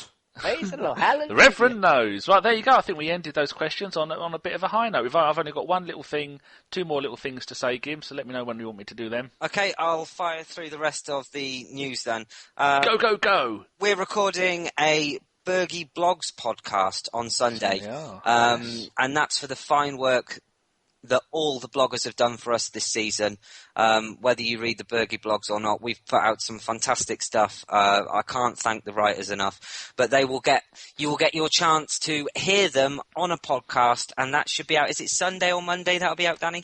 I should think it'll be out Sunday night. Yep. So go and have a listen to that, and of course, keep checking the Twitter page, and you'll have more chance to ask us more questions. Yes. The next bit is we'll be doing an FA Cup special this week, which will be our official end of season podcast.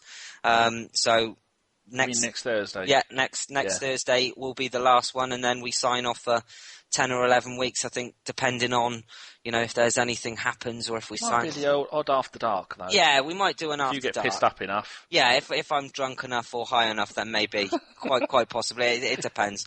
And Chris, there's a radio show, I believe, on Sunday as well, so people can catch that. Yes, yeah, we're doing. I'm in Cardiff on Saturday for the cup final, ironically, after what we were just saying. So I'm hopeful. I don't drink, for anyone that doesn't know me, so I shall be in a fit, sober, and happy state of Sunday morning. But unfortunately, I have to wait till all the rest of the pirate clan I'm taking away sober up. So hopefully, How are you getting there and back? one of the Wheelchair. guys, one of the guys Excellent. on the back of a car, like I'm just hanging on like a jet. No, ski. he's going to go all Back to the Future. He's going to tag on to Danny. He's going to grab onto one of his little arm things and fire Danny down a hill. Excellent. Yeah. 56 mile an hour. Yeah, that's it. So we're going to be in That's Cardiff. love.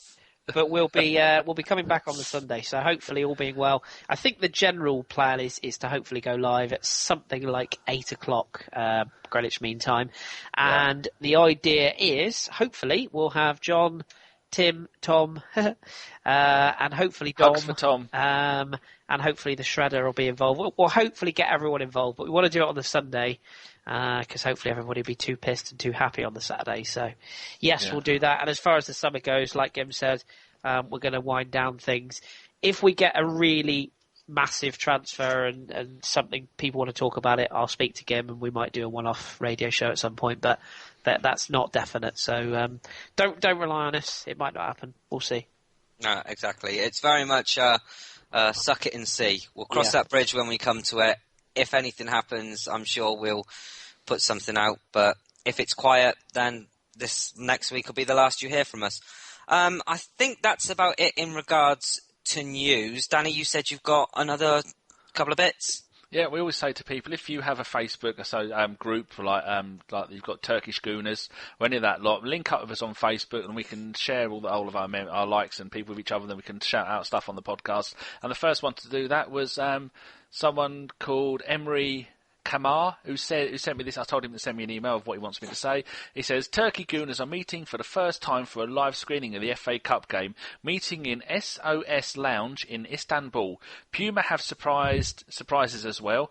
Game is not broadcast via main TV channel, so join us, meet fellow Gooners in Istanbul, have a beer and a burger, and watch the game in a place just dedicated to Arsenal fans. Anybody can contact him on Twitter. He is at Northbank Kemre, and he says, I hope it all goes well. Thank you very much. Victoria Concordia Creskit. Thank you very much.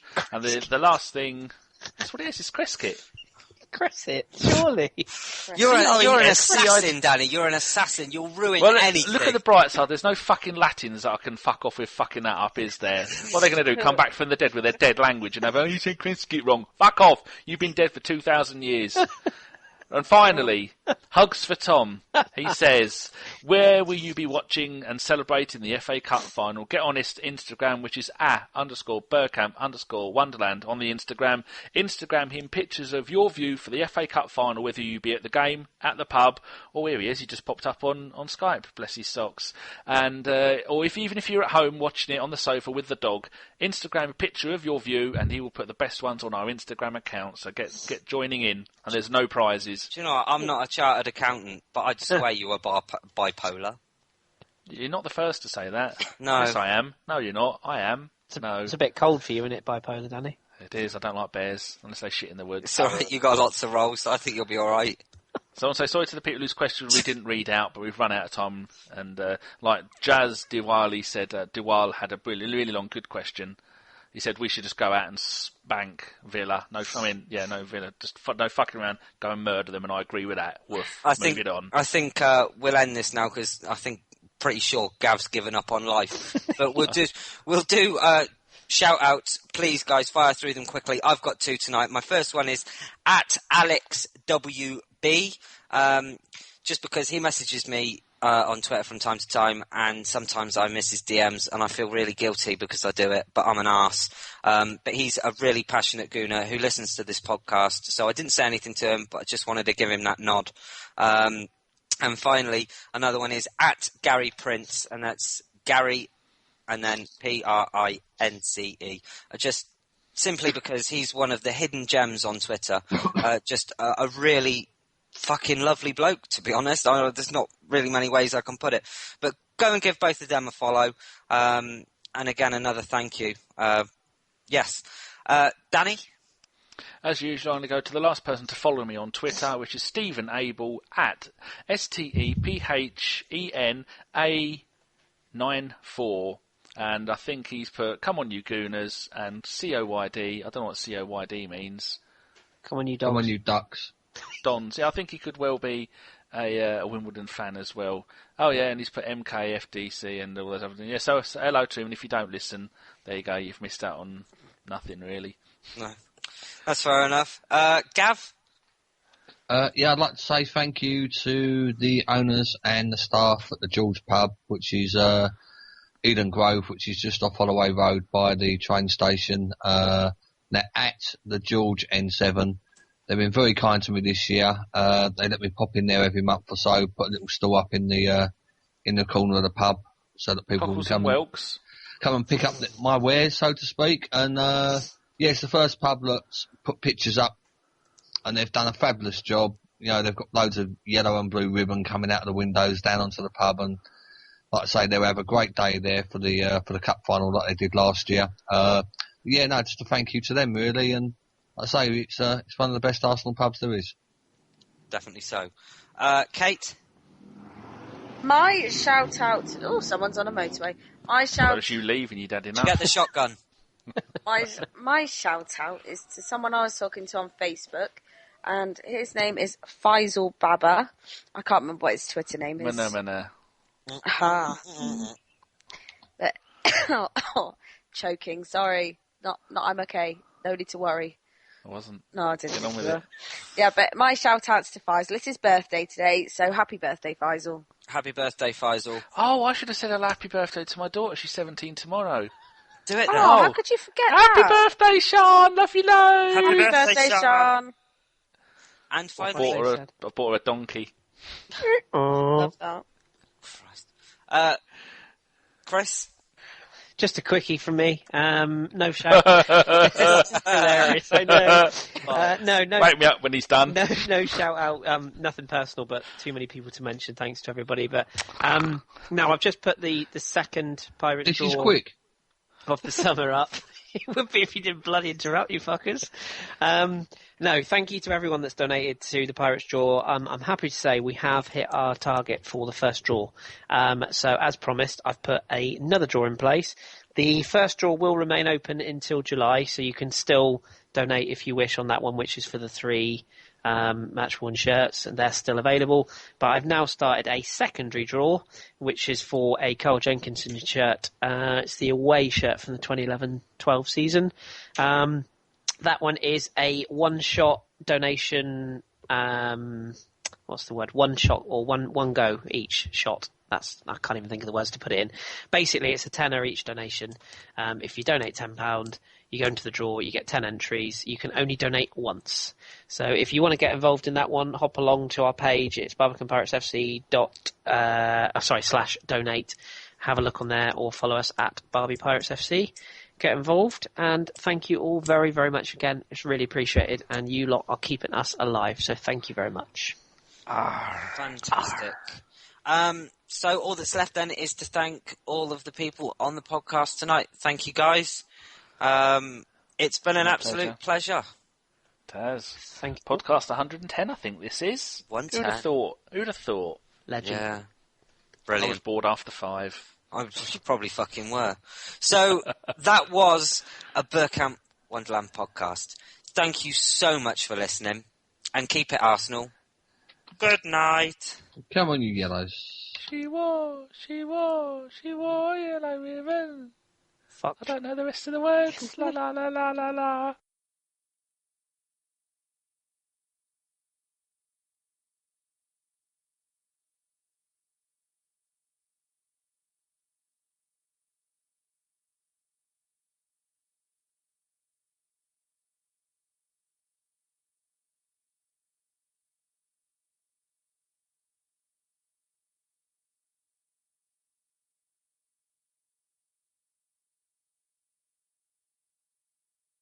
Do you know what's, I know it sounds daft, right? And hopefully you've stopped recording this now, but do you know Oh what's yeah, I been- have.